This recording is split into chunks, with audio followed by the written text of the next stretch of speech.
জামাতে ইসলাম, ইসলামী আন্দোলন বা হেফাজতে ইসলাম বা ইসলামী যে দল মজলিস, যদি পারে মজলিস বোধহয় যাবে না, কেউ কেউ থাকবে, তারা একসাথে করতেছে। তারা সবাই মিললে ওই যে মাজার যে সুফিবাদ যারা মানে আহলে সুন্নাতুল জামাত, এদের কাছাকাছিও না, সবাই মিল্লা। আমি কথাটা বললাম আপনাদেরকে, এটা জানিয়ে দেখেন। বাংলাদেশে সুফিবাদী ইসলাম যারা পালন করে তাদের সংখ্যা করো, তারা জীবনে কোনোদিন এদের সাথে যাবে না। আর তারা যদি সব একত্র হয়ও, আমি তাদেরকে সেলিউট করি। এবং তারা যদি সব একত্র হইয়া, যারা এই যে টেলিভিশনে বড় গলায় বক্তৃতা করে এই দেশ আমরা নাকি বাইর করে দেব, ইসলামের বাইরে কেউ থাকলে এইসব আমাদেরকে যারা কাফির বলে, তারা সবাই মিললে 15% ভোট পাইলে আমি মনে করব বহুত বড় কাম হয়েছে। 20টা সিট পাইলে আমি বলে দিলাম, এই আপনি এটা বন্ধ করেন না, সব প্রচার করবেন। যে ফজলুর রহমান বলছিল জামাত সহ সবাই মিললে যদি 20টা সিট পায়, আমি বলবো বহুত বড় কাম হয়েছে বাংলাদেশের জন্য। কাজেই এরা এরকম আওয়াজ দিত। মিস্টার গোলাম আজম 1970 সনে সব যে, এবং শেখ মুজিবের বিরুদ্ধে ক্যান্ডিডেট হয়েছিল, পরে জামানত বাঁচে নাই গোলাম আজমের। শেখ মুজিবের বিরুদ্ধে ক্যান্ডিডেট হয়ে জামানত বাঁচে নাই। কাজেই আমি আপনাদের বঙ্গবন্ধুর বিরুদ্ধে কি গোলাম আজম নিজে ক্যান্ডিডেট হয়েছিলেন বলে আমি জানি, তা না হইলে জামানত ওই যে বঙ্গবন্ধু জহিরুদ্দিন নামে একজন দাঁড়াইছিল মিরপুর মোহাম্মদপুর থেকে, 3টা সিট ছিল ঢাকায়। একটা পুরান ঢাকায় বঙ্গবন্ধু দাঁড়াইলো, আর একটা তেজগাঁও নিয়ে একটা, এটা তো বঙ্গবন্ধু দাঁড়াইলো। আরেকটা হলো মিরপুর, আরো মোহাম্মদপুর, টঙ্গিপাড়াতে বঙ্গবন্ধু, টঙ্গিপাড়াতে দাঁড়াইলো মোল্লা জালালউদ্দিন ওয়াহিদুজ্জামানের বিরুদ্ধে। ওয়াহিদুজ্জামান বলছিল আমারে যদি শেখ মুজিব ফেল করাতে পারে তা হাতে ছুরি পড়ব। শেখ মুজিব তখন বলছিল আমার আর গিয়া দরকার নাই, আমার শিষ্য মোল্লা জালালকে দিলাম। সেই জালালের সাথে জামানত বাজেয়াপ্ত হয়েছিল ওয়াহিদুজ্জামানের। ওয়াহিদুজ্জামান বাণিজ্য মন্ত্রী, টুঙ্গিপাড়াতে। চুরি করছিল কিনা? অনেক চুরি গেছিল, 2 মণ চুরি তার বাড়িতে পড়ে গেছিল।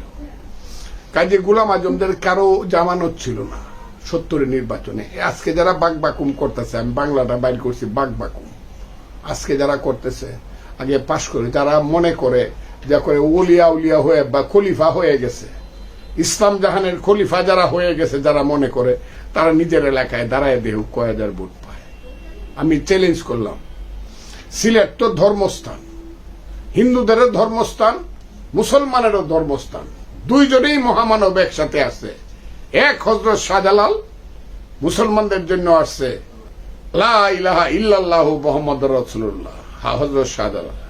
আর ঠিক তার পাশে গোলাপগঞ্জে আরেকজন, নমস্তস্যই নমো নমো, কলির যুগের অবতার শ্রী গৌরাঙ্গ, যাকে বলা হয় নিমাই। সেই ধর্মের দেশ সিলেট, সেইখানে কিন্তু অনেক মহামানবরা ওয়াজ করতে পারে নাই গিয়া। এবং ইলেকশনে দাঁড়ালে কয়জনের জামানত বাঁচে দেখা যাবে। আচ্ছা, আপনি একটা ভালো পয়েন্ট তুলেছেন। ইদানিং নানা রকম কথা শোনা যাচ্ছে যে শীতকাল, এখন নানা জায়গায় এরকম ধর্মীয় ওয়াজ মাহফিল হচ্ছে, ওয়াজ মাহফিলেও রাজনৈতিক বক্তব্য শোনা যাচ্ছে। তো এই ব্যাপারে আপনার কোনো মূল্যায়ন আছে কিনা, কোন অবজারভেশন আছে কিনা? এই ব্যাপারে আমি কথা কইলে আমার 14 পুরুষ উদ্ধার করছে। আমার নামেরও বাজে মন্তব্য, নামটাকে বিকৃত করা হয়েছে। একজন মৌলানা ওয়াজ করিয়া, উনি একজন মুফতি মানিল শিক্ষিত মানুষ। আমি উনার কাছে না, আমি সমস্ত ইসলামের যারা রিয়েল আলেম তাদের কাছে জানতে চাই, আমি মুসলমানের ছেলে, আমার নাম ফজলুর রহমান, আমার নামটা বিকৃত করিয়া বললে এটা কি আল্লাহ গ্রহণ করে কিনা, এটাতে পাপ হয় কিনা, তারা পাপকে যারা ভয় করে না তারা আলিম হয় কেন? 1, 2, আমি একদিন বলছিলাম ভাই আমি ওয়াজ তো হবেই, আমরা ছোটবেলা থেকে ওয়াজের মধ্যে বসে রয়েছি, মিলাদের মধ্যে আমি তো দুর্ঘটনায় সবসময় বাসায় মিলাদ পড়াই, না হলে হাইকোর্টের মাজারে মসজিদে টাকা দিয়ে দেয়, না হলে নিজের বাড়ির মসজিদে এই যে আমার ইমাম যারা কেনা ভাই আমার নামে আমার সন্তানরা যে আল্লাহ ভালো একটু মিলাদ পড়ো। আমি তো ধর্ম বিশ্বাসী মানুষ, মুখে ভাত দেওয়ার আগে বিসমিল্লাহ না করে খাই না। আমি আমার ঘর থেকে বাইরের আগে আমার আল্লাহকে স্মরণ না করে বাইর হই না। সেই আমি বলছিলাম যে আপনারা যে এই যে সন্ধ্যা থেকে ধরে রাত্র ভোর 4টা পর্যন্ত মাইক মাইরা এত ওয়াজ করেন, ওয়াজ করতে আমি বাধা দিই না, কিন্তু সব রাজনৈতিক ওয়াজ করার জন্য ওখানে তো বুড়া মানুষ থাকতে পারে। মৃত্যুপ্রায় মানুষ থাকতে পারে, ছাত্রদের স্কুল কলেজ বিশ্ববিদ্যালয়ের পরীক্ষা থাকতে পারে। আপনারা কোনো কিছুই কেয়ার করবেন না, খালি করবেন, করেন কিন্তু বুঝে শুনে করেন, একটুও করেন। আর আপনি যদি ওয়াজ মাহফিল করতে পারেন তা আরেকজন কেন সংকীর্তন করতে পারবে না? আপনি যদি ওয়াজ মাহফিল করতে পারে তাহলে যে আমার যে বাংলার সেই গান যাকে যাত্রা গান বলা হয়, মা মাটি মানুষ রূপবান, মুদের বাড়ির দক্ষিণ পাশে গো ও দাইমা কিসের বাদ্য বাজে গো আমার দাইমা দাইমা গো, গ্রামের মানুষ যে গান শুনিয়া কান্দে, নিজের মনটাকে অনেক বেশি করে ভারমুক্ত করে যে গ্রামের মানুষ, আমার নিদারুণ শাম তোমায় নিয়ে বনে আসিলাম, এই যাত্রাটা কেন হবে না এই দেশে? আপনারা কেন গিয়ে ঢিলাইবেন? কেন লালনের গান গাইলে পরে আপনারা ঢিলাইবেন? কেন আপনারা শাহ আব্দুল করিমের গান কোথাও গাইতে গেলেই গান গায় আমার মন রে বুঝায় মনটা তো পাগল পারা, আর কিছু চায় না মনে গান ছাড়া, গাইলে পরে আপনি ঢিলাইবেন গিয়ে কেন?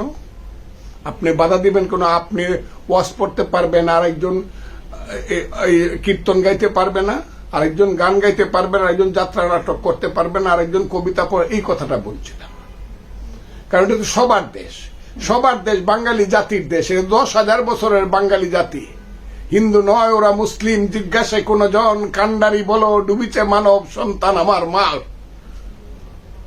এটা তো বাঙালি জাতির দেশ। 1000 বছরের আমাদের শিক্ষা সংস্কৃতি সবকিছু। একদল গান গাইব, পুবালি হাওয়া পশ্চিমে যাও কাবার পথে বইয়া, যাও রে বইয়া এই গরিবের সালাম কানি লইয়া, এইটা নিয়ে হিন্দু মুসলমান সমানে কান্দে দুই দলই। আবার আরেকজন গাইব, ভ্রমর কয় গিয়া শ্রীকৃষ্ণ বিহনে আমার অঙ্গ যায় জ্বলিয়া রে ভ্রমর, এইটা তো সবাই মিল্লা কানবো। তুমি বাধা দেওয়ার কে? ও তোমার কাছে বেহেস্তের টিকিট আছে, আমারে বলছো তুমি আমি নাকি দুজকে যাবো, তো আমার টিকিটটা দিয়ে যাবে বাবা। উনাদের কাছে বেহেস্তে বলে গান গাইলে, আরে দুজকে নিব আর বেহেস্তে নিব, যে আমাকে সৃষ্টি করছে উনি ইচ্ছা করলে আমার পাহাড় সমান, হিমালয় পর্বত সমান পাপ মাপ করে বলতে পারে তোমাকে আমি জান্নাতে পাঠাইলাম।